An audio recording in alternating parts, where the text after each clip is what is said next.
জলবায়ু পরিবর্তনের ফলে সৃষ্ট ধূলি ও বালুঝড় বিশ্বব্যাপী মারাত্মক প্রভাব ফেলছে কৃষি ও অর্থনীতিতে, যার নেতিবাচক প্রভাব পড়ছে বিশ্বের ১.৫ শতাধিক দেশের ৩৩ কোটি মানুষের উপর। এর প্রভাবের ফলে মধ্যপ্রাচ্য ও উত্তর আফ্রিকা অঞ্চলে প্রতি বছর প্রায় $১৫,০০০ কোটি অর্থনৈতিক ক্ষতি হচ্ছে, যা ওই অঞ্চলের মোট জিডিপির ২.৫% সমান। প্রভাব থেকে নিষ্কৃতি মেলেনি যুক্তরাষ্ট্রের।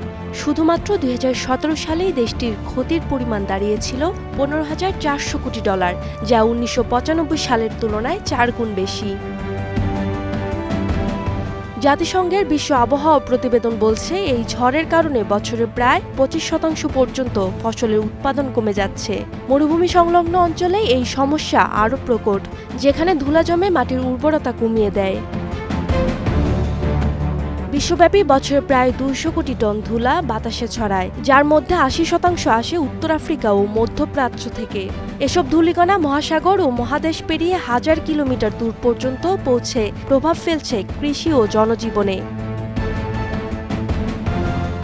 শুধু বহির্বিশ্ব নয়, বাংলাদেশেও ধূলিঝড়ের কারণে ২৫% পর্যন্ত ফসল উৎপাদন কমে যাচ্ছে। তাছাড়া এশিয়ার মতো কৃষিপ্রধান দেশেও বিরূপ প্রভাব ফেলছে। শুধুমাত্র ২০১৯ সালে ভারত, পাকিস্তান ও চীনে $১৯ কোটি আর্থিক ক্ষতি হয়েছে।